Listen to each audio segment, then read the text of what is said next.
দিনটা ছিল সোমবার। সকালবেলায় উঠেই ঠাকুরঘর পরিষ্কার করে তারপরে আদার্স কাজগুলো করার দিকে মনোযোগ দিয়েছিলাম।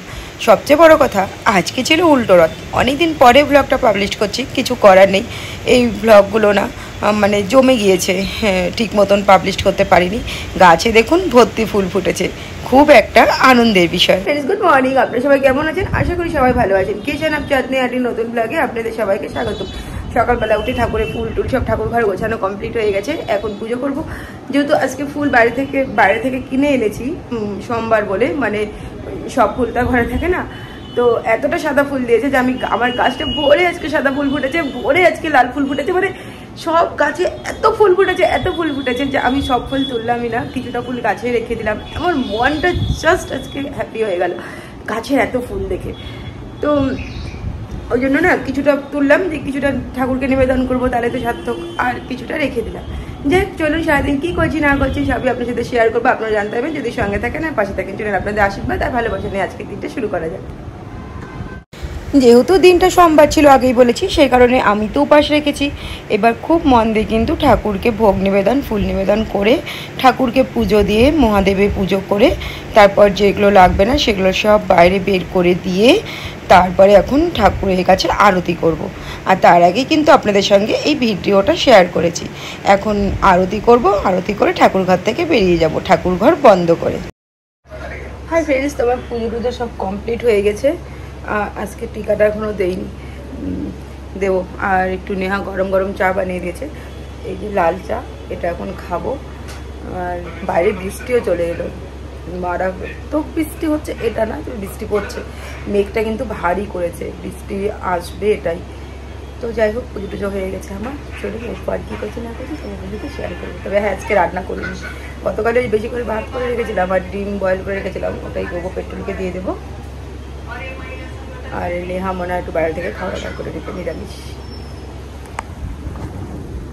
আর এখন কিন্তু নিচে যাচ্ছি, ওই যে বলেছি আগেই আজ উল্টো রথ, সেই কারণে রথ টানতে একটু চান্স নিয়ে দেখবো যদি মকদুমপুরের রথটা টানতে পারি। আজ কিন্তু উল্টো, আগে মকদুমপুরের রথ যাবে, তারপরে আসবে মালদা স্কনের রথ। তো চলুন দেখা যাক রথ টানতে পারি কিনা।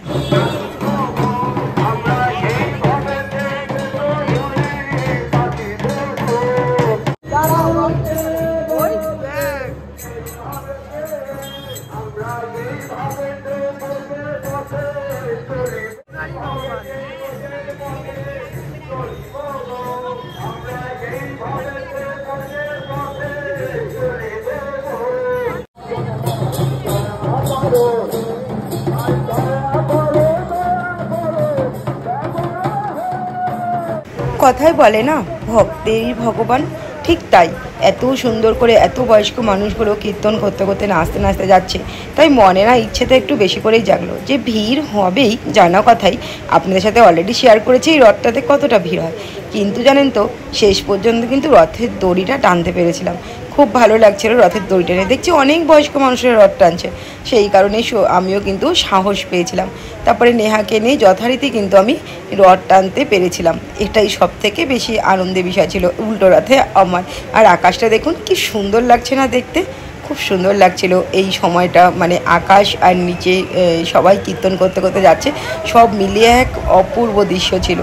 আর সঙ্গে ছিল রাধা মাধব গোপাল সবাই। আর এই দেখুন রথটা এসেছে আর একটু ফাঁকা ফাঁকাই আছে, এই দেখুন আমি কিন্তু রথটা টেনেও নিলাম।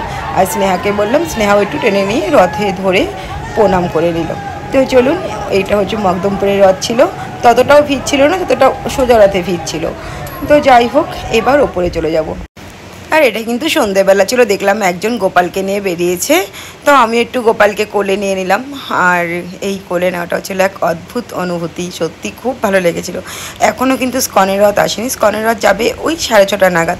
তার আগে ভাবলাম যে মেলাটা ঘুরে নিই, ব্যাস একটু আইসক্রিম খেতে ইচ্ছে হলো, তাই কুলফি খেয়ে নিলাম। আইসক্রিমটা আমি ততটাও ভালোবাসি না, বাট এই কুলফিটা খেতে মোটামুটি আমার ভালোই লাগে।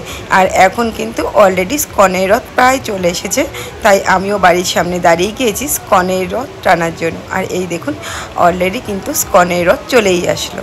চলুন এবার স্কনের রথ টেনে নিই, এই বছরের মতন তবেই হয়ে যাবে। আবার 1 বছরের অপেক্ষা যে কবে আবার এই জগন্নাথ বলরাম আসবেন, সুভদ্রা আসবেন তার মাসির বাড়ি।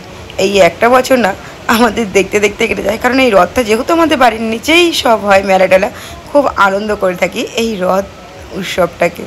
যাই হোক, চলুন, এই যে রথ চলে এসেছে, এবার রথ টানি, আর কথা না বলি।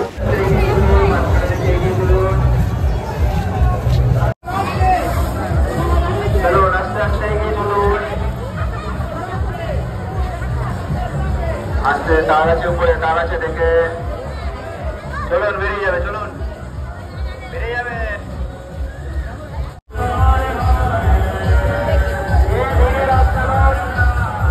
জীবনকে ধন্য করুন।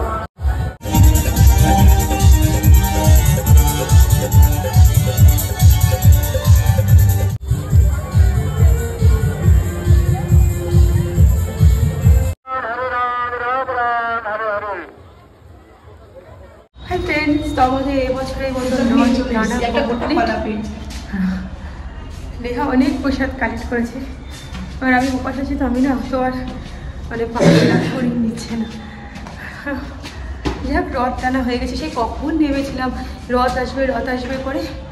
আর সেই রথ এখন তিনটে রথ আর একটা রথ, 4টে রথে চলে গেল। 4টে রথে দেখছি অনেকদিন পরে। আমি মকদমপুরের রথটা দেখলাম অতটা ভিড় নেই মকদমপুরের রথে এবার, সেই কারণে মকদমপুরের রথে ঘরে যাই। এবার ঘরে গিয়ে নিজের ঠাকুরকে দিতে হবে। হাই ফ্রেন্ডস, এখন যাচ্ছি দুধ থেকে গলা, তুই মুখের সামনে এত গ্লেজ মারে গেল তোমার স্কিনে। হাই ফ্রেন্ডস, এখন বেরোচ্ছি, একটু মেলাতে যাবো। মেনলি মেলাটা আজকে মেন নয়, আজকে মেন হচ্ছে আমি একটু ছানা নিতে যাবো।